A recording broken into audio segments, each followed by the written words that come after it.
सबसे पहले आपको बताएंगे कराची में 3 हट्टी के करीब झुग्गियों में आग लग गई है और इस वक्त फायर ब्रिगेड का अमला आग बुझाने में मसरूफ़ है। कराची में 3 हट्टी के करीब झुग्गियों में आग लगी है। फायर ब्रिगेड का बताना है। जीशान शाह ने हमें ज्वाइन किया है। जीशान, आग लगने के वाक़े से मुताल्लिक़ क्या डिटेल्स हैं आपके पास? जी देखिए, बिल्कुल ये 3 हट्टी लियाकताबाद से पहले 3 हट्टी का जो ब्रिज है उसके नीचे मौजूद जो एक लियारी नदी का रास्ता जा रहा है, वहाँ पर ये झुग्गियाँ मौजूद है। वहाँ पर अब से कुछ देर कबल आग भड़क, इब्तदाई तौर पे 2 फायर टेंडर्स आग बुझाने के लिए भेजी गई थी। ताहम आग की शिद्दत देखते हुए फायर ब्रिगेड की जानिब से इस वक्त 4 फायर टेंडर्स आग को काबू करने की कोशिश कर रही हैं। अब तक कोई जानी नुकसान की इतला मौसूल नहीं हुई है। फायर ब्रिगेड और रेस्क्यू के अमले ने वहाँ पर मौजूद लोगों को हिफाजती इक़दाम के तहत बाहर निकाल लिया है। तमाम आग को आगे बढ़ने से रोकने के लिए कोशिश की जा रही है। जीशान, आप ये बता रहे हैं कि तमाम अफराद जो कि इन झुग्गियों में मौजूद थे उनको बाहिफाजत निकाल लिया गया है, अब कोई मौजूद नहीं है वहाँ? जी हाँ, अब तक की इतलात के में जो हमारी रेस्क्यू रज़ाकारों से बात हुई है उनका कहना है कि अब तक की इतलात के मुताबिक कोई अंदर मौजूद नहीं है। सेफ्टी तौर पे अब तक लोगों को निकाल लिया गया है, लेकिन आग की रेस्क्यू ऑपरेशन हमेशा जारी रहता है। लेकिन फिलहाल किसी के अंदर मौजूदगी की इतला नहीं है और ना ही कोई इस वाक़े में ज़ख्मी हुआ है अब तक। इससे मुताल्लिक़ वक्तन फ़वक्तन आपसे डिटेल्स देते रहेंगे। बहुत शुक्रिया जीशान शाह।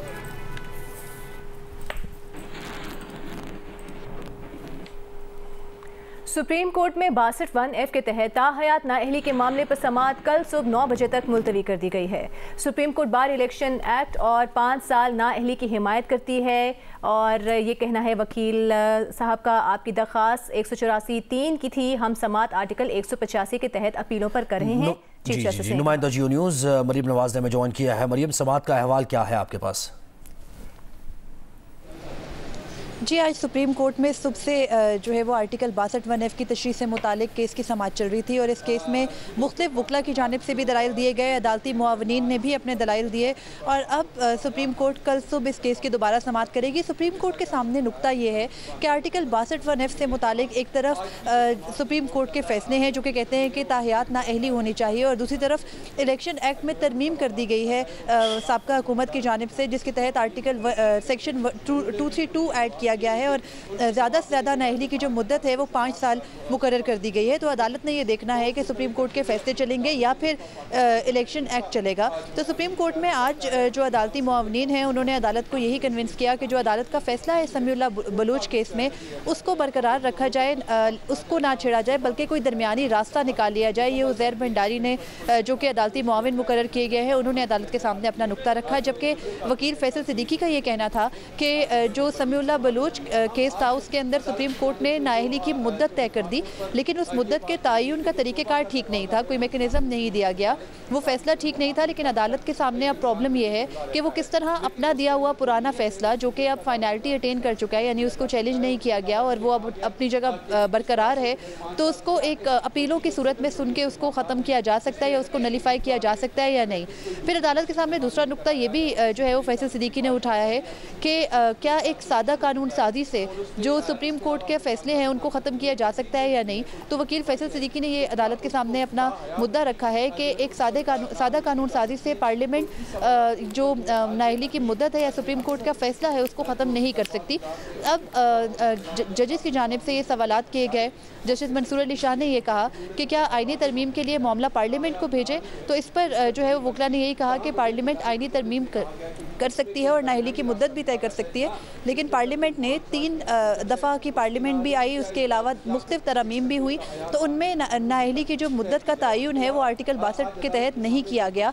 इसका मतलब है कि पार्लियामेंट ने जानबूझकर इस खला को छोड़ा है। फैसल सिद्दीकी ने 18वीं आईनी तरमीम से मुतालिक हवाला देते हुए ये भी कहा कि उन्होंने रज़ा रबानी से जो कि खालिक थे 18वीं तरमीम के, उनसे ये पूछा कि आपने क्यों 62(1)(f) में नाअहली की मुद्दत का तयन नहीं किया। तो रज़ा रबानी का ये कहना था कि बहुत सारी तरमीम पीपल्स पार्टी की हुकूमत के सामने थी और मुख्तलिफ जो मजहबी जमातें हैं वो भी जो है वो इस 18वीं तरमीम के अंदर उनके साथ कंसल्टेशन में थी। तो ये एक पेचीदा मसला था, हसास मसला था, इसलिए इसका फैसला नहीं किया गया। तो इस पर चीफ जस्टिस ने ये कहा कि जो मौजूदा केस है नाअहली का, इसका हल जो है वो इस्लाम में है और वो ऐसे कि अगर इस्लाम ये एक शख्स को इजाज़त देता है कि वो तौबा करके और फिर जो है वो राह रास्त पर आ सकता है, तो ये कैसे हो सकता है कि अगर अगर किसी शख्स को नाअहल कर दिया गया है तो वो सारी उम्र उसकी सज़ा काटे। चीफ जस्टिस ने यह भी कहा कि अगर कोई तौबा कर ले तो उसके बाद उसको जो है वो उसकी अहलियत वापस मिलनी चाहिए। इस पर जस्टिस मंसूर अली शाह ने कहा कि ये कैसे तयन होगा या इसका सबूत कैसे लिया जाएगा कि किसी शख्स ने जो है वो तौबा कर लिया। जस्टिस मंसूर अली शाह की कंटेंशन ये है या वो इस चीज़ पर बार बार सवाल कर रहे हैं कि क्या सुप्रीम कोर्ट अपने फैसले को ख़त्म करने या इलेक्शन एक्ट को बरकरार रखने के बजाय इस मामले को वापस पार्लियामेंट को भेज सकती है कि वो इसमें तरमीम कर ले, क्योंकि ये एक दफ़ा ही इस मामले का हल होना ज़रूरी है, क्योंकि बार बार अदालत के सामने ये मुद्दा उठाया जाता है कि नाअहली की मुद्दत क्या होनी चाहिए। जजेस ने आज जब केस की समाअत जो है वो 6 घंटे तकरीबन चली और उसके बाद आखिर में सुप्रीम कोर्ट बार, जिसने कि आर्टिकल 62(1)(f) से मुतालिक सुप्रीम कोर्ट में पिटीशन कर रखी है कि आर्टिकल 184(3) के तहत कि इसकी अपनी जो फैसला है समीउल्लाह बलोच का उसको दोबारा देखें और नाअहली की मुद्दत का तयन करें, तो उससे मुतालिक सुप्रीम कोर्ट ने आज सुप्रीम कोर्ट बार के वकील से पूछा कि आपकी पिटीशन पर आपका क्या मौक़िफ़ है। तो उन्होंने कहा कि हम अपनी दरख्वास्त वापस लेना चाहते हैं, लेकिन हम इलेक्शन एक्ट की हिमायत करते हैं कि नाअहली की मुद्दत 5 साल होनी चाहिए और इससे ज़्यादा नाअहली नहीं होनी चाहिए। इसके बाद चीफ जस्टिस ने यह कहा कि जो मौजूदा सुप्रीम कोर्ट में कार्रवाई चल रही है वो आर्टिकल 185 यानी हाई कोर्ट के फैसले के खिलाफ अपील में कार्रवाई चल रही है, ना कि जो आर्टिकल 184(3) जो कि मफाद आमा और जो सुमोटो का इख्तियार है सुप्रीम कोर्ट का ओरिजिनल दायरा इख्तियार है, उसके तहत ये कार्रवाई नहीं हो रही। और यही कहकर जजेस ने कल सुबह तक इस केस की समाअत जो है वो मुलतवी की है और कल सुबह अटॉर्नी जनरल और दीगर वकला इस केस में दलाइल देंगे और मुमकिन तौर पर कल भी इस केस जो है वो कंक्लूड हो सकता है और कोई शॉर्ट ऑर्डर भी इस केस में आ सकता है। शुक्रिया आपका मरियम नवाज़, आप हमें तफसील से आगाह कर रही थी। इस केस की समाअत अब कल सुबह 9 बजे तक मुलतवी कर दी गई है। तहरीक इंसाफ के मरकजी दफ्तर में दिलचस्प सूरत हाल पैदा हो गई। बैरिस्टर गौहर की प्रेस कॉन्फ्रेंस के बाद शेर अफजल मरवत की एंट्री हुई और उन्होंने कहा कि मैं अपनी प्रेस कॉन्फ्रेंस करना चाह रहा हूं। बैरिस्टर गौहर ने शेर अफजल मरवत को प्रेस कॉन्फ्रेंस करने से रोक दिया। बात करेंगे नुमाइंदा जी न्यूज़ हैदर शराजी से। हैदर, क्या हुआ फिर, क्या रद्द-ए-अमल था शेर अफजल का?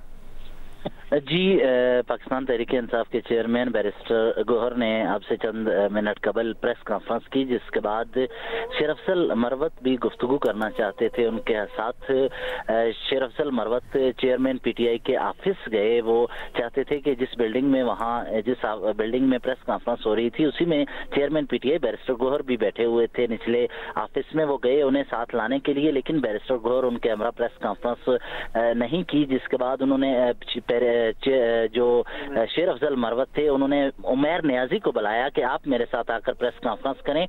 दरअसल बैरिस्टर गौहर की जानिब से मौजूदा चीफ जस्टिस काजी फाइज ईसा के हवाले से कहा कि हमने उनके खिलाफ कोई भी पॉलिसी नहीं बनाई और न ही हम उनके खिलाफ जा रहे हैं। जबकि शेर अफजल मरवत ने अभी कहा है कि हम बानी चेयरमैन से जेल में मिलने के बाद अब पहुंचे तो हमें कहा गया है कि उन पर अदम एतमाद किया जाए। इस दौरान उमैर ने तो ये वजह बनी इन दोनों के दरमियान इस शबकलिश की। बहुत शुक्रिया आपका हैदर शराजी, आप हमें अपडेट कर रहे थे।